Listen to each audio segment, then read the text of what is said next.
TV Noticias Regional en una nueva semana junto a usted, revisando los hechos noticiosos más destacados en las últimas horas en la zona. Hoy con un especial de prensa dedicada a una entrevista personalizada y extensa que realizamos junto al expresidente de la República y también ministro de Obras Públicas, Ricardo Lagos Escobar, quien estuvo en la isla Grande de Chiloé de visita y estuvo precisamente también en los estudios de Décima TV Regional para conversar de todo un poco. Temas como las elecciones municipales, su apoyo o no a la candidata de la nueva mayoría en la comuna de Ancud. Hablamos de la actual alcaldesa Soledad Moreno, el voto voluntario, puentes sobre el canal de Chacao, la nueva mayoría y otros temas fueron parte de esta entrevista realizada por nuestro equipo de prensa. Vamos a pasar a revisar entonces lo que fue esta conversación con el expresidente de la República, Ricardo Lagos Escobar. Ha sido complicado el tema de poder convencer a la gente precisamente de votar con el nuevo sistema de votación, por decirlo de algún modo. Se vio reflejado lo que fueron las elecciones presidenciales, las últimas. Bueno, ¿Cómo se ha ido transmitiendo el mensaje para que la gente efectivamente pueda ir a votar este domingo, el próximo domingo? bueno, creo que sí, es muy importante que el próximo domingo todos puedan ir a votar. Ahora, creo también que es igualmente importante el hecho que esta votación, si bien es voluntaria de acuerdo a la ley, yo siempre he creído que hay un cierto deber del ciudadano de pensar un minutito qué es mejor para el país, qué es mejor para su comuna. Y en ese sentido, claro, siempre los ciudadanos pedimos derechos, el derecho a la salud, el derecho a la educación, el derecho a que ser una sociedad más igualitaria, el derecho a vivir en un medio ambiente limpio. Bueno, todos esos derechos están muy bien. Ahora, también hay deberes. ¿Qué hacemos cada uno de nosotros para un medio ambiente más limpio? ¿Qué hacemos cada uno de nosotros? Etcétera. Y en ese sentido yo creo que acá, así como hay un derecho a votar, hay también el deber de pensar un poquito en la sociedad y votar por quien tú crees que es el mejor. Ricardo, en ese sentido, el apoyo a los candidatos de la concertación, ahora nueva mayoría en Ancud principalmente, ¿cómo es el apoyo hacia ellos, tomando en cuenta que en este caso la candidata de la nueva mayoría ha sido cuestionada duramente por la ciudadanía y por los estamentos legales, digamos, del país? ¿Cómo se siente cómodo con ese apoyo? O sea, lo que yo creo es que desgraciadamente se ha producido en algunos lugares situaciones que no son gratas, porque lo lógico es que una coalición sea capaz de encontrar acuerdos, de encontrar consensos en torno al cual quieren unirse, ¿verdad? Y claro, la candidata Moreno es oficialmente la candidata de la nueva mayoría. No puedo yo tampoco desconocer que acá hay una situación compleja, difícil, y por lo tanto yo, como miembro de la nueva mayoría, digo sí, claro, ella es la candidata, hay que apoyar, pero no puedo dejar de desconocer una realidad ciudadana que también está ahí sobre la mesa. Perfecto. Cambiando un poco de tema, dejando un poco de lado lo que son los municipales, ¿cuál es la opinión que usted tiene respecto a la crisis que se vivió en Chiloé hace un par de meses? El tema del vertimiento de salmones en descomposición, donde hubo esta participación del gobierno directa al autorizar precisamente esta situación. ¿Cómo ve usted lo que ocurrió?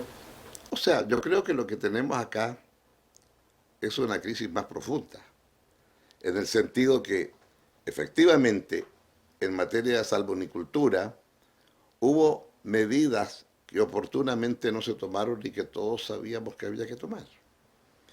Que había que tomar determinadas formas de hacer los cultivos de tal manera de no tener los problemas que está teniendo lugar en muchos lugares. Vale decir, puede usted tener rejas debajo para las excretas de los salmones, etcétera.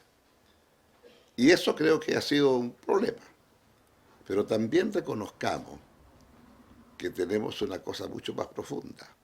El tema de la marea roja, por ejemplo, que es consecuencia de muchos factores, pero creo que el más importante es el más profundo, que es el aumento de temperatura en nuestros mares. Y ahí estamos ya en un problema de otra envergadura. Y por lo tanto la respuesta es, ¿cómo hacemos investigación de manera de convivir con aquello y que no sea dañino para la salud? Y eso requiere algo más que medidas puntuales como resultado de esta crisis. Esta crisis implica entonces un aumento de cesantía, se refleja en las cifras, y la razón del ciudadano que está afectado es protestar. Ahora, si el tema es de hasta otra categoría, es distinto. Me recuerdo un hecho muy lejano de donde estamos hoy, que son unos relaves mineros, en relaves que llegaban a un lago, y como resultado de estos relaves mineros, producto del cobre, los flamencos que ahí habían huyeron. Huyeron, sin embargo, no encontraron lugares adecuados y después de un tiempo volvieron. Y terminaron estos flamencos adaptándose a esas aguas, comillas, sucias o envenenadas, y el organismo de esos se adaptó al final. No estoy diciendo que la solución sea adaptarnos nosotros los humanos a aquello, pero lo que estoy diciendo es cómo somos capaces de abordar ese tema, porque si estos productos de temperatura de los mares, fuera de tomar conciencia sobre el tema del cambio climático, que nadie lo puede discutir, ahí estamos obligados a pensar mucha mayor investigación, mucha mayor cooperación conjunta, el mundo público, el Estado, en las universidades, las empresas, en otras palabras, cómo somos capaces de repoblar nuestros mares para estas nuevas circunstancias con las cuales hay que convivir. Uno de los problemas del cambio climático es cómo toman medidas los países para adaptarse. Y uno piensa que adaptarse es, bueno, sube la marea, suben los océanos por el derretimiento de los hielos, y la forma de adaptación entonces es poner unos muritos de contención. Sí, en muchos casos, claro, hay islas que pueden desaparecer también. Pero esta otra es un proceso de adaptación más complejo. Don Ricardo, lo quiero llevar un poco hacia algunos años atrás. Usted le puso en su gobierno mucho ímpetu al tema de la construcción del puente sobre el canal de Chacao. Vamos a decir que usted dejó andando todo un proceso, gestión que se hizo en su gobierno, de forma bastante sólida, en lo que nosotros veíamos desde Chiloé en aquel tiempo. Sin embargo, vino el gobierno de Michelle Bachelet en esa oportunidad, el primer gobierno de Michelle Bachelet, y no le puso el mismo ímpetu y la continuidad que le había puesto Ricardo Lagos a este gran proyecto que es el puente sobre el canal de Chacao. Yo sé que Ricardo Lagos en algún momento se sintió molesto incluso con Vitrán y algunas declaraciones de Vitrán respecto a la priorización que se le dio al puente, que fue nula prácticamente, y la idea fue encontrar buenos argumentos para echarlo abajo. ¿Cómo se sintió Ricardo Lagos en ese momento, dado que había hecho compromiso con Chiloé, con la zona y con Chile, respecto a seguir con la construcción del puente? Fue un momento triste para mí, constatar que algo a lo cual le habíamos puesto tanto empeño y esfuerzo. Ahora, uno a veces, no digo que lo comprenda, todo presidente llega con muchas buenas intenciones y tiene derecho a revisar lo que hace el anterior, pero me parecía que en una obra de esta naturaleza la continuidad era indispensable. Voy a decir algo a lo mejor que no es políticamente muy correcto. El ferrocarril al sur comenzó con Manuel Montt, y Manuel Montt dejó el año 1857, y Manuel Montt dejó el ferrocarril al sur que llegaba a San Bernardo, o sea, unos 20, 30 kilómetros de lo que era Santiago de ese tiempo.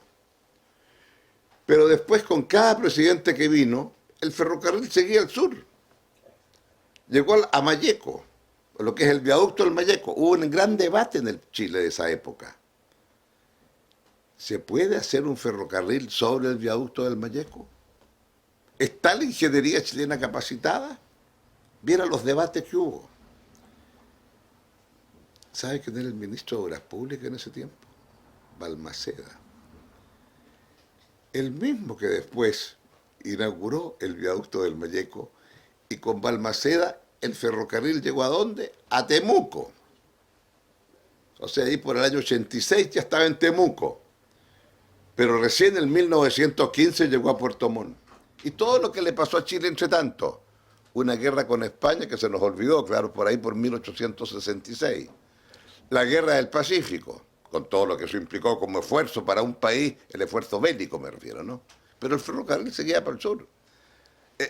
Hubo una guerra civil entre medio, la guerra civil del 91, y el ferrocarril seguía al sur. O sea, hubo conciencia de lo que era un proyecto de Estado. Claro. ¿No hubo conciencia de ese proyecto de Estado con el gobierno de Michelle Bachelet? Bueno, claro, entendieron que, primero nunca entendieron que con este proyecto, yo diría, esa fue mi discrepancia en su momento, porque era un proyecto que se hacía por la vía de concesiones, y claro, se entendió que esos recursos podían destinarse a otra cosa, y yo decía, es que no están disponibles, pues, porque esos recursos los va a poner el privado. Pero en fin, esto ya pasó, se retomó el tema, y ahora vamos camino a concluir adecuadamente. Ahora, yo entiendo, ¿no? Pero eso, dejémoslo hasta ahí. Podríamos seguir profundizando y hablar de Vitrán y otras cosas. Pero lo que pasa es que en ese momento, claro, la visión que tenía el Lago respecto al país se veía también sólida, y la concertación se veía con una visión sólida, ¿ya? Parece que en el primer gobierno de Michelle empezaron a pasar algunas cosas, alguna otra mirada que se profundizó luego en este segundo gobierno, y ya no es, de pronto ya no se llama concertación, se llama nueva mayoría. ¿Es lo mismo la concertación que la nueva mayoría, don Ricardo? ¿Es la visión? Hay una visión de continuidad clara, yo diría. Hay una visión de continuidad clara, ¿Pero es ¿verdad? la nueva mayoría la continuidad de la concertación? ¿O es la evolución lógica de la concertación? ¿O es la evolución que le hubiera gustado a Ricardo Lagos de la concertación? Bueno, es que yo creo que lo que me habría gustado, por cierto, yo creo que ha sido muy positiva la incorporación del Partido Comunista. Porque creo que esto, ellos primero estuvieron en el Parlamento y luego ahora están en el gobierno. Y en ese sentido siempre he pensado que partidos con un pensamiento similar, no idéntico, porque somos partidos cada uno independientes uno de otro. Claro, es difícil. Y por lo tanto pueden haber matices, pero creo que desde el punto de vista de lo que hay, es algo que me parece muy importante, en el sentido de preservar precisamente la nueva mayoría, en el sentido de que hay un esfuerzo por expandirse. Ahora, entiendo a dónde va su pregunta. ¿Cuánto es lo que une y cuánto es lo que separa? Ahora, y en ese sentido es que me parece tan importante también, aquí parece un aviso comercial el que paso, el decir, mire, lo que hemos intentado hacer, esa es la verdad, lo que hemos intentado hacer con un libro que saqué hacia el Chile del 2040, es decir, podemos ponernos un propósito común de aquí a 20 años. Piense usted que 20 años son 5 presidentes 5 presidentes. o presidentas, ¿no? Sí. Y por lo tanto, es más fácil ponerse de acuerdo en cómo queremos dibujar el Chile en 20 años. Nunca nos lo propusimos como concertación. El año 90 fui parte del equipo de Patricio Aylwin y nunca pensamos que íbamos a gobernar 20 años, hasta el 2010. Y por lo tanto nunca dijimos queremos estar aquí el 2010. Sin embargo, yo tendría que decirle que me parece a mí que, porque no lo hicimos tan mal, a lo mejor podemos ganarle el derecho de pensar en el 2040, 2038, y en ese momento a lo mejor estamos en condiciones de consensuar más el largo plazo que el corto. Porque ¿cuál es el corto? Que parte de eso que usted quiere lo puede hacer en los próximos 4. Qué interesante, don Ricardo, esta analogía que se hace concertación con nueva mayoría, porque parece que la ciudadanía en general estaba como más conforme con la concertación. Lo dice la encuesta a veces el mundo político las toma aquí cuando les conviene y las aleja cuando no les conviene. O se ningunea la encuesta cuando no les conviene. Pero hoy día la ciudadanía parece que no está muy contenta con algunas cosas. Sí, da la impresión que si estuviera la concertación, la gente sí estaría conforme. Chile es un país conservador que de pronto se vio un poco traumado con muchas leyes que se están haciendo, que son justas, probablemente era necesario hacerlo, pero con una velocidad que me da la impresión que ha traumado al chileno y no ha alcanzado a asimilar una cantidad de cambios que se están haciendo en nuestro país. Perdón. La pregunta mía apunta a lo siguiente. ¿Cómo volver a acercar este conglomerado político a la gente? Que las personas, los movimientos ciudadanos no se sienten parte de la concertación, perdón, de la nueva mayoría. O sea, Ya, probablemente si estuviera la concertación se sentirían parte de aquello, pero algo ha sucedido, digamos. yo creo que se el ha tema... alejado la política del ciudadano. ¿Qué pasó ahí, Ricardo? Yo creo que el ¿Te tema... gusta el país como está? No, no me gusta. Pero creo que a la inmensa mayoría de los chilenos no les gusta. Tengo un capitulito en el libro ahí que mencioné, Chile, país indignado, digo. ¿Por qué hay esa indignación? Creo que son factores distintos. Primero, es una ciudadanía más empoderada, que sabe más, que conoce más, que Twitter, Facebook lo traen inmediatamente a terreno. Exactamente. O sea, el que está viendo esta entrevista, no quiero decir lo que van a pensar los Twitter mañana. ¿Qué hacen Lagos ahí? ¿No? O en 2 minutos más. O en 2 minutos más, ¿verdad? Entonces, en este momento, ¿qué es lo que digo? Que hay acá una sensación de la ciudadanía que quiere ser escuchada. Perdóneme, señor Lagos, yo le voy a decir lo que pienso. Parece que nada más que eso está viendo la ciudadanía. ¿Verdad? O sea, estamos viviendo en un mundo donde el ciudadano quiere ser considerado, donde el ciudadano siente que a veces abusan de él y nadie lo protege. Y usted, señor, que se cree autoridad, ¿qué hace para protegerme? ¿No?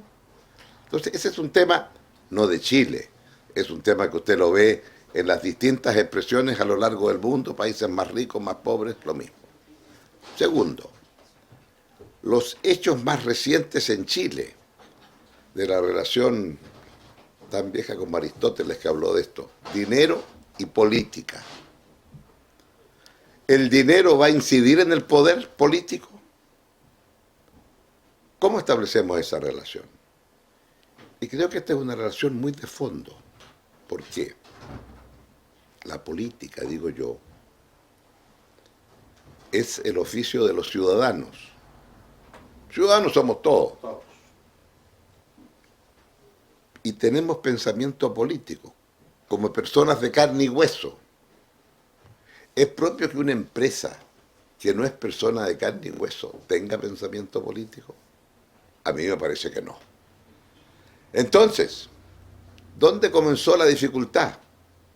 Que el 2003, fíjese lo que estoy diciendo, yo era presidente, hubo dificultades también en actos de corrupción y qué sé yo, que se discutió mucho en su momento, y me pareció que era indispensable establecer una modalidad por la cual pudiéramos todos resolver.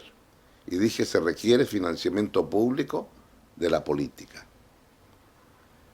No es popular decirlo, pero me pareció que como presidente debía decirlo. Y dije, estoy dispuesto a financiar. Y cuando mandamos el proyecto, bueno, los partidos en la oposición, con todo su derecho, dijeron, no, tenemos una idea mejor. Sin perjuicio del financiamiento que usted quiere dar, que también puedan dar las empresas. Y yo dije, no, no me parece. Y expliqué, la política la hacen los seres humanos, los que pensamos políticamente. Porque una empresa, ¿cómo va a resolver a quién le da la plata? Porque si es al dueño, yo digo, entonces esperemos que el dueño tenga la utilidad de la empresa y vea qué hace con su capital, como ciudadano. Y si usted quiere, póngale un límite de lo que puede dar un ciudadano. Pero no la empresa. Al final hubo que aceptar que para que hubiera financiamiento público, también la empresa pudiera dar financiamiento. Y eso es lo que se aprobó en la ley del 2003. Y se dijo que las empresas con cargo a sus utilidades podían destinar un porcentaje, muy pequeño es cierto, para la política. Y esto usted lo podía después descontar de impuestos, además. Tomando un poco las palabras que mencionaba Claudio respecto a las encuestas, que muchas veces dan a conocer precisamente ese descontento por parte de la ciudadanía, ¿cree que los bajos números que ha tenido la presidenta Bachelet en cuanto a su aprobación podrían influir efectivamente en lo que van a ser los resultados de las municipales y los resultados de las municipales podrían influir en lo que van a ser los resultados de las presidenciales el próximo año? Bueno, hay que tener cuidado porque la presidenta Bachelet en su primera administración terminó con 80% de aprobación y el candidato que la sucedió en el cargo era de la oposición.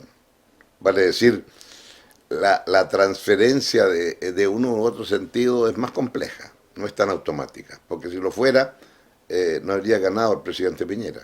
Pero me refiero a que en el caso de la presidenta, veamos lo que está ocurriendo ahora, digamos, ¿podría afectar en los anhelos de la nueva mayoría de recuperar la presidencia? O sea, No es recuperar porque estamos ahí. o sea, perdón, de continuar Bueno, eso sí. O sea, es cierto lo que usted dice. Hay un gobierno que tiene problemas de una aprobación baja. El tema es, creo yo, que nadie duda que las reformas que se están haciendo son necesarias. Había que hacer una reforma tributaria, había que abordar los temas que todos conocemos en educación. Se ha producido este debate sobre la reforma laboral y qué características ha tenido para nivelar la cancha entre trabajadores y empresarios y que sea una cancha más igualitaria. Ha surgido ahora este tema con mucha fuerza de las pensiones, en donde la ciudadanía, claro está, quiere saber, a ver, pongámoslo así, el ciudadano quiere perder el miedo a la vejez. ¿Qué le va a ocurrir en la vejez? Y quiero vivir en una sociedad donde pueda tener una vejez digna. ¿Y cómo lo compatibilizo eso con el hecho que ahora vivimos mucho más? Pero en fin, son temas que están en el debate. Y creo en consecuencia que o hay una mala comunicación, hay una mala percepción, hay ajustes que hacer. Y en ese sentido creo que estamos en medio de un proceso de reformas importantes, pero que hay que buscar cómo esas reformas se hacen coincidiendo también con el sentir de la opinión pública. Le hago esta pregunta o sea, le preguntaba lo que le pregunté recién, tiene que ver con la actualidad política de Ricardo Lagos, digamos, y estas voces que lo alzan como el candidato de la nueva mayoría para las próximas presidenciales. ¿Eso es realmente así? ¿Están las intenciones de volver a situarse como presidente de la República? O sea, lo que he planteado es la necesidad de tener una mirada común.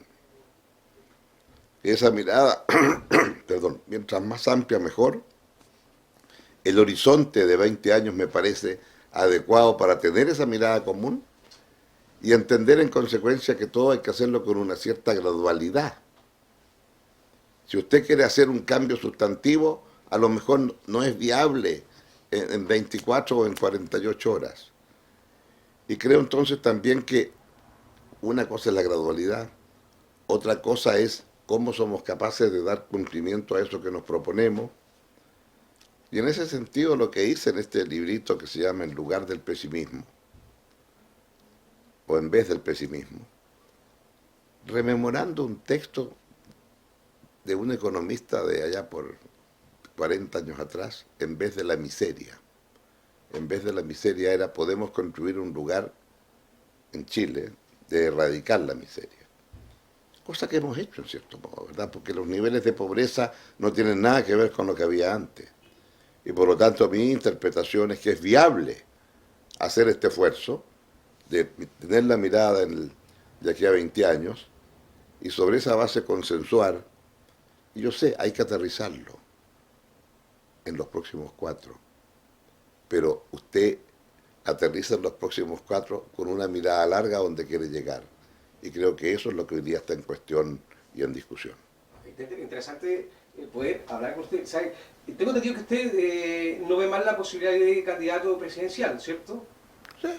Es una posibilidad que está disponible, digamos, ¿no? O sea, lo que yo he dicho es, mire, no me restaré si hay la posibilidad de tener un cierto grado de consenso, pero tiene que haber también ciertas condiciones de unidad de todos nosotros en torno a eso. Claro. El tema está que me interesaría saber cómo abordaría temas que son súper importantes, don Ricardo. Mire, parece que hay cierto grado de problemas de comunicación entre lo que la ciudadanía pide explícitamente, me refiero a estos grandes movimientos sociales que son muy claros, y lo que escucha el gobierno, que escucha el mundo parlamentario. Por ejemplo, le voy a citar algunos. En la ley de pesca, la gente de la pesca está pidiendo, en su gran mayoría, que se elimine, que se derogue, no que la perfeccione. ¿Ya? ¿Por qué? Porque del momento que ya está en tribunales algunas situaciones de la ley, ya es suficiente para que se caiga la ley completa. Ya el ciudadano común va a pensar que es ilegítima. Pero siempre del gobierno se interpreta que hay que perfeccionarla. En el tema de la AFP la gente está pidiendo no más AFP, pero del gobierno y del mundo parlamentario también se escucha que, oye, que la gente está pidiendo que se perfeccione. No, está pidiendo que se elimine por algo nuevo, no que se perfeccione aquello. ¿Cómo resolvería el presidente Ricardo Lagos estos temas que hoy día son los temas que está colocando la ciudadanía en la mesa como más importantes? Yo no tengo una opinión formada porque no estoy a cargo de los temas de la política cotidiana. Tengo ciertos principios. En la ley de pesca, yo diría que es más bien una ley de cómo aprovechar los recursos marinos de una manera sustentable. Y eso quiere decir que también tenemos que aprender a sembrar en el mar.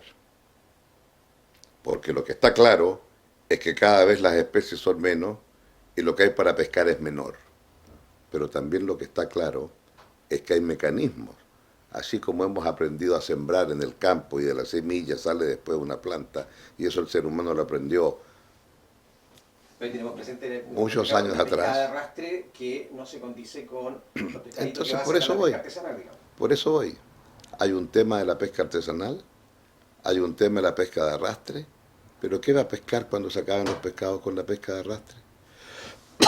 Entonces, mi problema es más bien qué medidas tomamos para hacernos cargo de que esta pesca, como está hoy día, requiere de una cosa mucho más profunda, que es cómo aprovechamos los recursos naturales.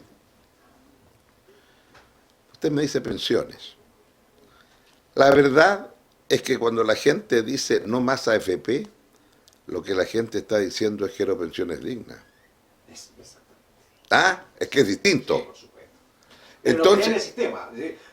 No creen en el sistema, no creen en las FP ya. bueno, es que ahí viene el tema. Si usted tiene un ingreso bueno, no tiene lagunas, porque salta de un puesto a otro tan bueno uno como el siguiente, usted va a terminar con un capital acumulado que le va a permitir tener una buena pensión. Digamos, ¿qué definimos por buena pensión? Una pensión que sea equivalente al 30 al 40% de sus últimos sueldos, ¿ya? Porque después el jubilado tiene menos gasto. Eso va a funcionarle así para un segmento de la población. Podrá ser el 30%, el 40%, no sé. Pero para el otro, porque los sueldos son bajos, porque hay lagunas, porque usted pasa periodos de desempleo. El boom de la construcción se acabó. ¿Qué pasa con los trabajadores de la construcción? El boom de la construcción se expandió. Suben los sueldos, los restos, los otros. Me faltan plomeros, me faltan expertos en estucar, me faltan muchas cosas. Y suben los sueldos. Entonces, la relación de uno a otro son muy distintas. Segundo principio. ¿Cómo se hace el cálculo de la pensión? El cálculo de la pensión se hace cada año, en donde aquellos chilenos que llegan a los 60 años de edad, se calcula cuál es su esperanza de vida a partir de los 60. Creo que no hay que ser un sociólogo muy fino para percibir que normalmente aquellos que pertenecen a un estrato socioeconómico más modesto viven menos que los que pertenecemos a un estrato socioeconómico más elevado.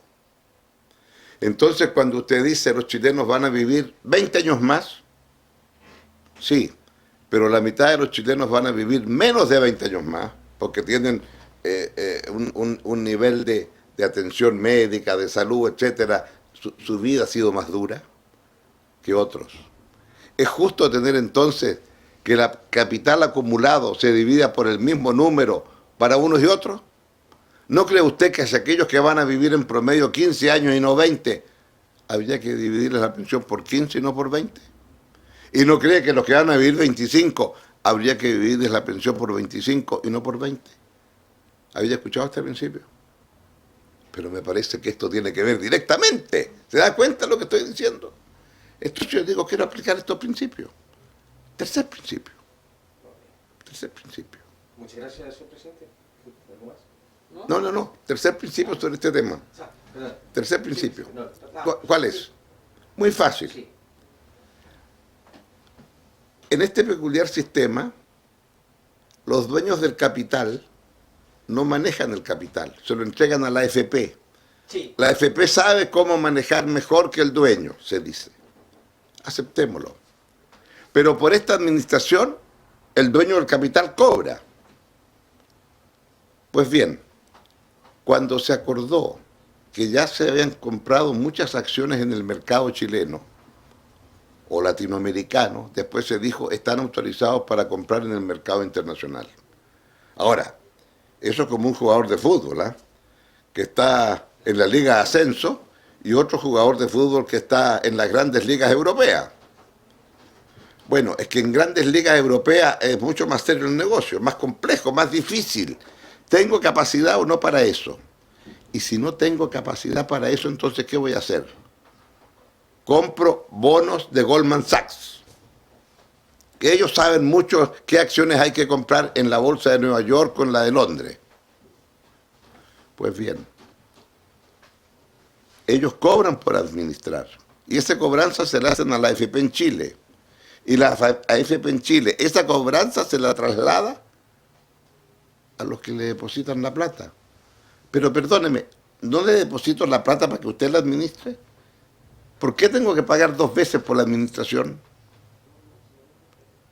Yo quiero pagar una sola vez. Y si usted tiene que pagar por la administración en el extranjero, eso que usted le cobran del extranjero va con cargo a su administración, no me lo tienen que cobrar a mí. Y hoy me lo cobran a mí, que soy trabajador. Tremendo principio, ¿eh? Leí yo días atrás, puede que esté equivocado porque lo leí en la prensa, que una de las AFP dijo, señores, que si eso se hace así, mi utilidad, que es 27%, baja a 13 o 14%. Y yo digo, oiga, pero esa utilidad de 24 o 27% es demasiado alta, pues en ninguna parte del mundo existe eso.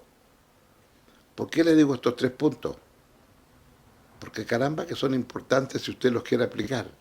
Y si usted los aplica, no me toca a otros 2 que son igual de complejos, que la esperanza de vida va aumentando. Pero eso es otra historia. Pero si usted aplica estos principios, tiene pensiones mejores. Terminado de aplicar estos principios, va a tener pensiones mejores. Pero todavía va a ser insuficiente. 1, porque 10% es poco, que es lo que hoy día se deposita. Y 2, más importante, igual va a ser necesario siempre un canal solidario, un pilar que apoye para las pensiones más bajas. Termino con esta sola reflexión. Cuando se estableció la pensión mínima por la presidenta Bachelet en su primer periodo, la pensión mínima era como el 50%, más o menos, no son cifras exactas, pero aproximadamente, del salario mínimo. En el intertanto, desde ese momento, el 2008 hasta hoy, el salario mínimo ha ido subiendo. La pensión mínima también. Pero el aumento del salario mínimo ha sido más rápido que el de la pensión. Y ahora la pensión mínima es un 36% del salario mínimo. En otras palabras, la gente siente que se ha ido quedando atrás, el pensionado, respecto de lo que antes era. ¿Me explico? Entonces, acá hay un pilar solidario que significa impuestos y que significa todo esto y que hay que financiar. De esta manera, amigos, despedimos esta nueva edición de TV Noticias Regional en este capítulo especial dedicado a la entrevista con el expresidente de la República, Ricardo Lagos Escobar. Pudimos hablar de él, de todo un poco, de los temas de actualidad que atañen tanto a nivel nacional como lo que está ocurriendo a nivel comunal, a nivel local, con lo que se refiere a las próximas elecciones municipales de este día 23 de octubre. Agradecemos a todos y cada uno de ustedes por la sintonía dispensada y los invitamos a reencontrarnos en una nueva edición de este noticiero. Muchas gracias por estar ahí. Hasta entonces.